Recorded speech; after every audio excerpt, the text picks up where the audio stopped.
I'm still very bullish on Moonbeam and its utility token called GLMR reaching the price of $20 during this born. That's still my price target, even though that's not financial advice.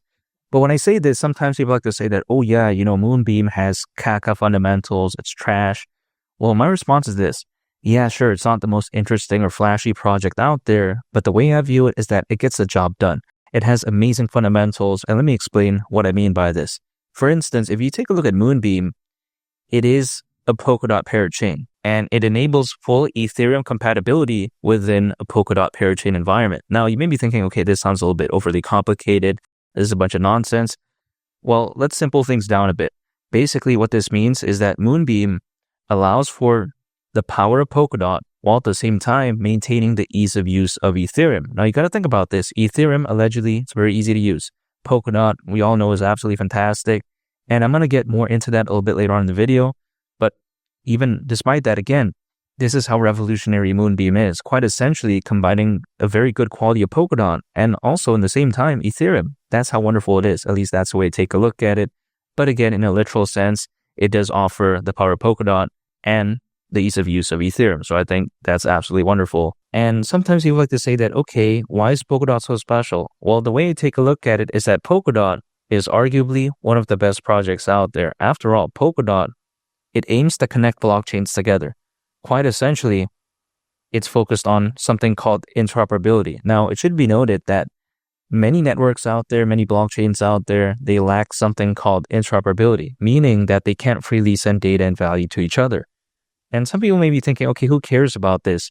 But if we put a real-life example, I think sometimes people will understand just how bad the situation is. Because let's say I'm using T-Mobile and I can't call my friend who's using AT&T just simply because I'm using a different carrier. Imagine if that was a real-life scenario, which it isn't, but then let's say it was. Of course, it'd be complete caca. It'd be terrible, right? But of course, because in the world of blockchains, it's kind of still up and coming, not really that established yet, there's still going to be some issues. And of course, Polkadot, they understand this, which is why, again, they're focused on connecting blockchains together. They understand that, hey, it's only natural that there's going to be more blockchains to pop up in the future. It's only natural that this problem needs solving, and quite essentially, they are there to save the day. Just an actual example that is very popular when it comes to this situation is Bitcoin and Ethereum. They're very massive. However, they're both independent of one another, and as a result, again, it could be viewed as how they lack interoperability with one another because they can't freely send data and value to each other.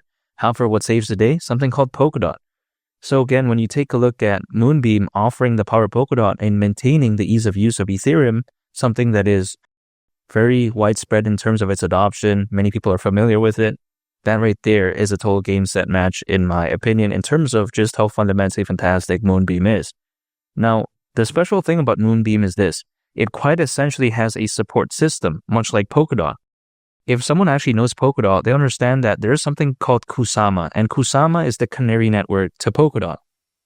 Now, when it comes to Moonbeam on the flip side, there is something called Moonriver, and I'm very bullish on Moonriver, by the way, but Moonriver is also basically the canary network to Moonbeam, and the crazy thing is that Moonriver is actually on Kusama, so I think you get the similarities here, right?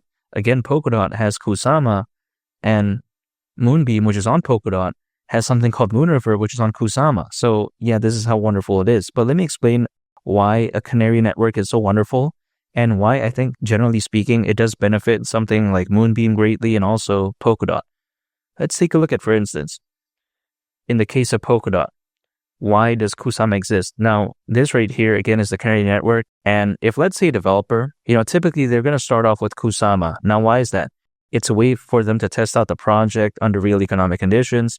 Not to mention, it's usually a lot cheaper to rent building space on Kusama, and it's far easier to make changes on as well. So this right here does give a very good environment for, let's say, an up-and-coming project to test it out, and if they like it, eventually they can move on to Polkadot. Even though they don't have to, this does give them the option.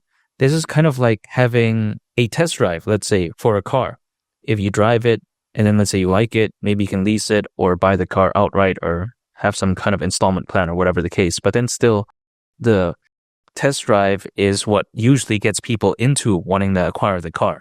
So if you think about it, this is a genius move because maybe a developer, they don't want to jump straight onto Polkadot. Maybe they're like, okay, it's a little bit too expensive. We want to start off with Kusama first. We want to see if we like it. And this right here, I think, does attract more talent, in my opinion, more amazing projects. So this is how amazing the Kusama network is to Polkadot. Now, if you take a look at Moonriver, it basically has that exact same principle, but then it's for Moonbeam. And again, Moonbeam is on Polkadot, and then Moonriver is on Kusama.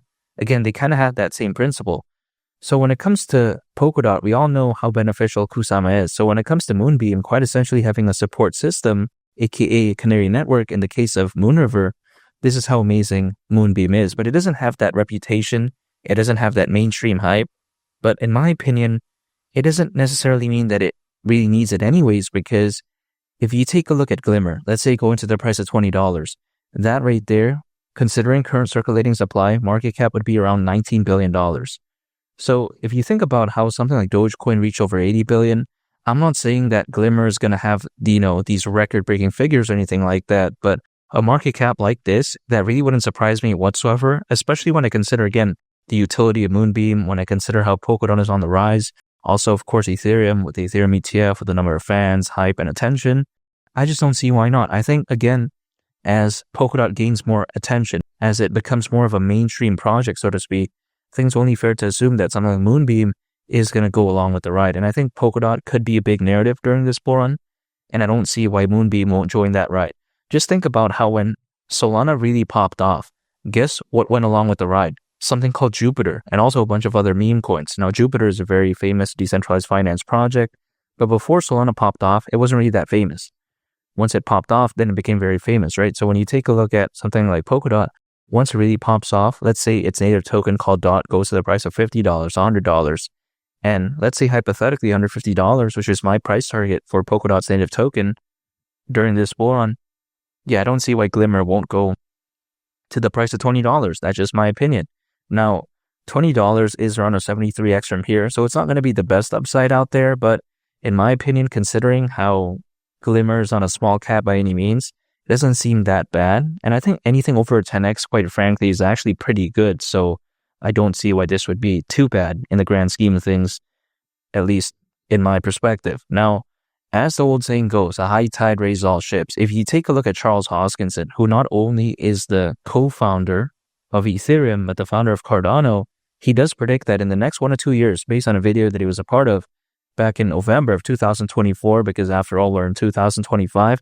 By the way, Happy New Year's to anyone that's just starting to watch this in the beginning of 2025. But even besides that, can you imagine, let's say Bitcoin goes to the price of $250,000 all the way up to $500,000, which again, he does predict that in the next 1 or 2 years, based on a video that he was part of back in November, he could very well see that. Now, when you take a look at that, even if Bitcoin reaches a worst case 250,000, at that point, Glimmer at the price of $20 may seem a little bit bearish because, again, as Bitcoin does reach those great heights, it's only fair to assume that a bunch of altcoins, much like Glimmer, they're going to go along with the ride. Now, some people may be wondering, okay, how soon? Usually altcoins, they peak around 18 months after a Bitcoin halving event as a worst case scenario.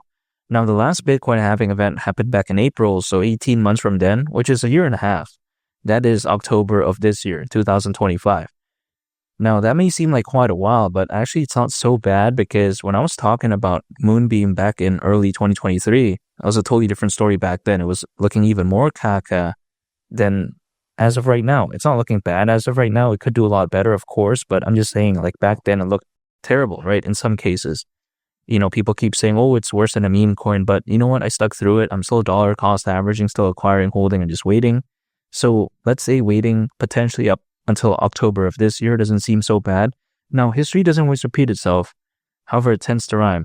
But again, this is more of a benchmark. It could happen later. It can happen sooner, but only time will tell. But I just don't see why this born would be so bad. There's currently over 600 million crypto owners, according to Crypto.com research, which is more than ever before in history.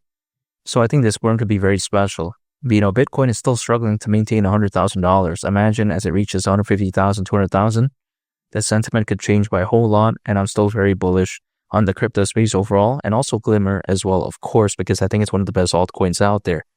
And keep in mind, when it comes to Moonbeam and its companion network, again, called Moonriver, which is quite essentially like the support system, They currently have over 100 projects, integrations, and collaborations. That's insane right there. Clearly, Moonbeam, it doesn't have the greatest adoption of all time, but it's very impressive. I really love it. And again, $20 for Glimmer during this bull run wouldn't surprise me whatsoever. And make sure to subscribe if you gained value from this video. I'd greatly appreciate it. It's Mali, the captain. And I'll catch y'all on the next one. I'm out. Peace. Bye.